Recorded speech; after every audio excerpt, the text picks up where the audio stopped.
Andrew Mountbatten-Windsor, formerly known as the Duke of York and younger brother of King Charles III, has reportedly given up yet another Crown Estate property just months after being forced out of Royal Lodge.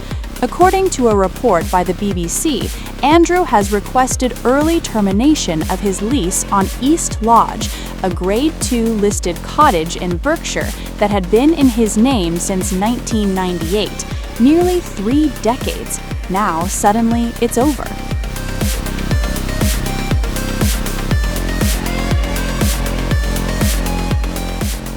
East Lodge may sound modest compared to the 30-bedroom Royal Lodge mansion, but the details are what make this story explosive. The cottage, located near Sunninghill Park in Berkshire, was reportedly used to house staff working near Andrew's former primary residence. BBC-obtained lease documents show that when Andrew first took on the tenancy in February 1998, he was paying around £3,500 annually, but by August 2025, that rent had climbed to £12,922 per year. That's a nearly £10,000 increase over time. Now, here's where eyebrows begin to rise.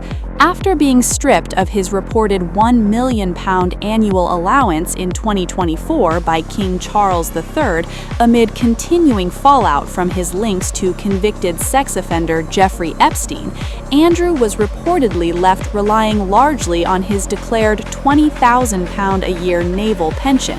Yet East Lodge alone cost more than half of that income annually. So how was it being paid for? That question is once again hanging in the air. Let's rewind slightly. Andrew vacated Royal Lodge in late 2025 after months of pressure and financial scrutiny. Documents released in October 2025, cited by the BBC, revealed that his Royal Lodge lease was signed in 2004 for 75 years with a £1 million upfront payment and what's described as a £1 peppercorn annual rent thereafter. For more than 2 decades, that symbolic rent allowed him to remain in the sprawling estate. But East Lodge was different. It operated under a separate tenancy agreement with inflation-linked increases. Despite leaving Royal Lodge, Andrew reportedly retained control of East Lodge for months afterward.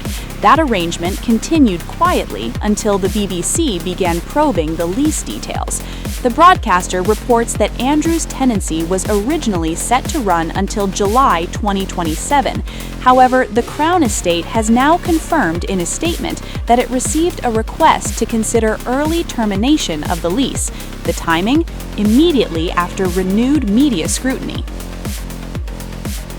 Property experts have noted that rental prices in that part of Berkshire range anywhere from £2,000 to £7,500 per month.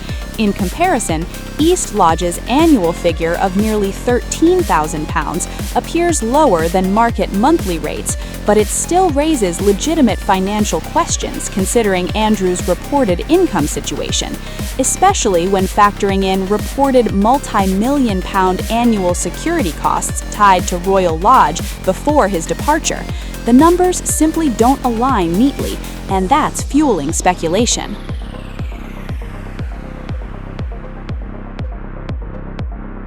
Andrew's fall from royal grace has been dramatic and prolonged.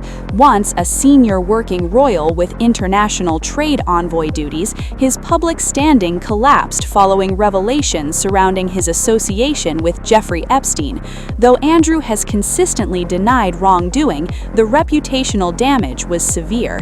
His honorary military titles were removed, his royal duties ceased, his public appearances diminished, and financially, the support structure that once sustained him was dismantled.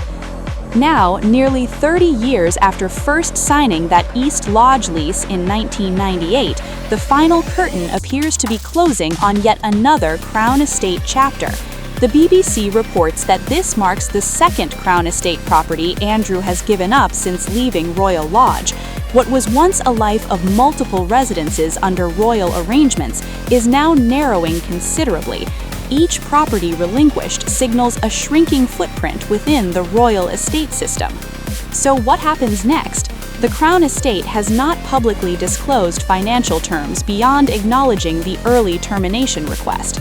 Andrew himself has not issued a public statement regarding the East Lodge lease, but what's undeniable is this: every newly surfaced document adds another layer to an already controversial legacy.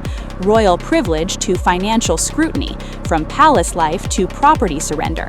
Andrew Mountbatten-Windsor's royal retreat continues to unfold in real time, and as long as questions remain about how these arrangements were structured and funded, the spotlight is unlikely to fade anytime soon.